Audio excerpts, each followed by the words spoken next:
అందరికీ నమస్కారం. నా పేరు మనోహర్ రెడ్డి. నేను ఆదిలాబాద్ జిల్లాలోని తేజాపూర్ గ్రామ వాస్తవ్యుని. ప్రస్తుతం జిల్లా పరిషత్ సెకండరీ పాఠశాల నర్సాపూర్ జి నిర్మల్ జిల్లాలో మ్యాథ్స్ స్కూల్ అసిస్టెంట్గా పనిచేయడం జరుగుతుంది. నా 15 సంవత్సరాల అనుభవము కృషిని జత చేసి 101 ఎగ్జిబిట్స్తో సుమారుగా 200 కాన్సెప్ట్స్ను వివరించడానికి సిద్ధంగా ఉన్నాను. మనం ఈరోజు వృత్తం యొక్క కొన్ని ధర్మాల గురించి తెలుసుకుందాం.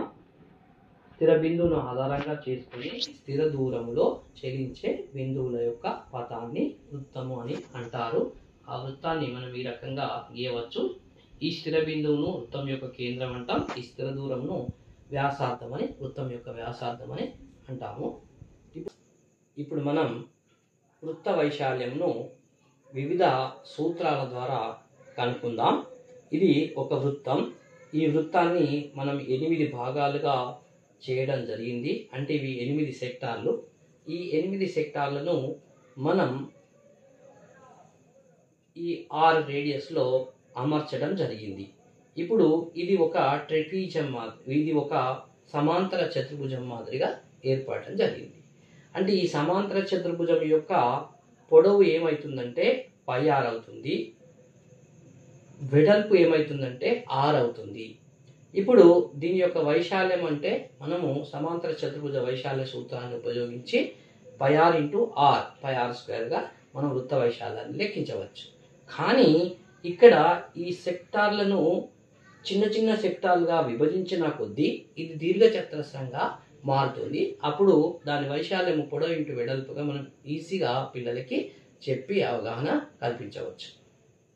అదేవిధంగా వృత్త వైశాల్యాన్ని మనం త్రిభుజ వైశాల్య సూత్రంతో కూడా లెక్కించవచ్చు. ఎలా అంటే ఇప్పుడు ఇక్కడ ఒక పరికరాన్ని తయారు చేయడం జరిగింది. ఇప్పుడు ఈ దారము మొత్తంను వృత్తం రూపంలో చుట్టువేయటం జరిగింది. ఎంత దారమునైతే వృత్తం రూపంలో చుట్టబడిందో ఆ దారంలో మనం ఒక రేడియన్స్ను ఆధారంగా చేసుకొని ఇట్లా కట్ చేయటం వల్ల వచ్చిన ప్రతి పీస్ని ఈ రకంగా మనం అమర్చవలెను. అప్పుడు అమర్చినప్పుడు మనకి ఇది ఒక లంబకోణ త్రిభుజం ఏర్పడింది. ఈ లంబకోణ త్రిభుజం యొక్క వైశాల్యం ఏంటంటే 1/2 × భూమి × ఎత్తు.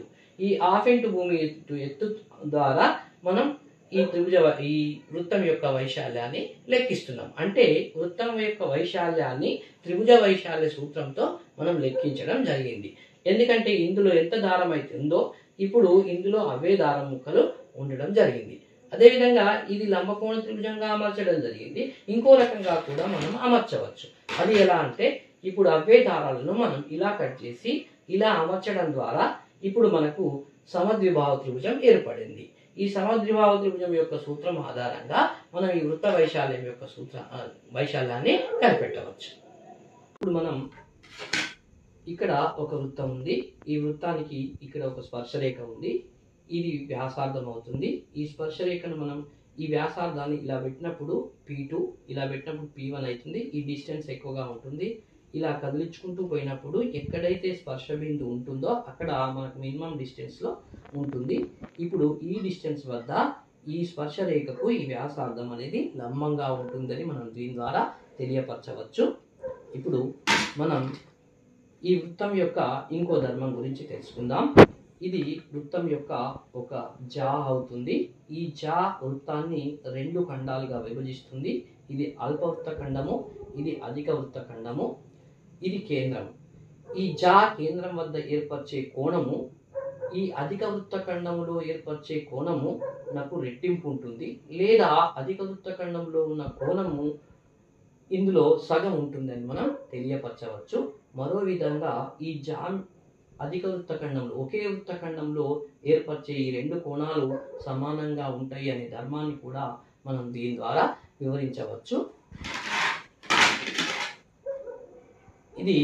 ఇది ఒక వృత్తం. ఇది బాహ్య బిందువు. బాహ్య బిందువు నుండి వృత్తానికి మనం 2 స్పర్శ రేఖలను గీయవచ్చు అనే సత్యాన్ని దీని ద్వారా తెలియపరచవచ్చు. ఈ 2 స్పర్శ రేఖల పొడవులు సమానం అని కూడా మనం నిరూపించవచ్చు కొలిచి. ఇప్పుడు ఇక్కడ 2 వృత్తాలు ఉన్నాయి. ఈ 2 వృత్తాలు ఖండించుకున్నటువంటి వృత్తాలు. రెండు ఖండించుకోకుండా ఉన్నటువంటి వృత్తాలకు మనం గీయగలిగే స్పర్శరేఖలు రెండుని గీయవచ్చు ఈ రకంగా. అదేవిధంగా రెండు వృత్తాలు బాహ్యంగా స్పృశించుకున్నప్పుడు మనం రెండు ప్రత్యక్ష స్పర్శరేఖలను గీయవచ్చు. ఇప్పుడు రెండు ఏకకేంద్ర వృత్తాలు ఇక్కడ ఉన్నాయి. ఈ ఏకకేంద్ర వృత్తాలలో ఇక్కడ ఒక బాహ్య వృత్తానికి ఒక జా గీయబడ్డది, అది అంతర వృత్తానికి స్పర్శరేఖ అవుతుంది. ఈ వ్యాసార్థము స్పర్శరేఖకు లంబంగా ఉంటుంది అనే దాన్ని మనం ఇప్పుడు ఇందాకనే నిరూపించుకోవడం జరిగింది. ఇప్పుడు ఇది అంతర్వృత్తం యొక్క వ్యాసార్థం అవుతుంది, ఇది బాహ్య వృత్తం యొక్క వ్యాసార్థం అవుతుంది. ఈ లంబంగా ఉంటుంది కాబట్టి ఇది లంబకోణ త్రిభుజం అవుతుంది.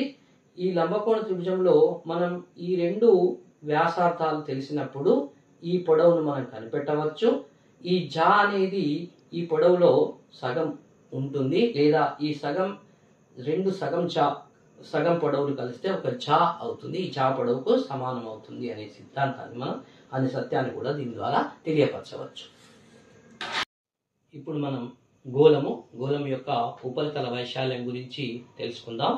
ఇది ఒక గోళము. ఈ గోళానికి మొత్తం దారం చుట్టబడింది.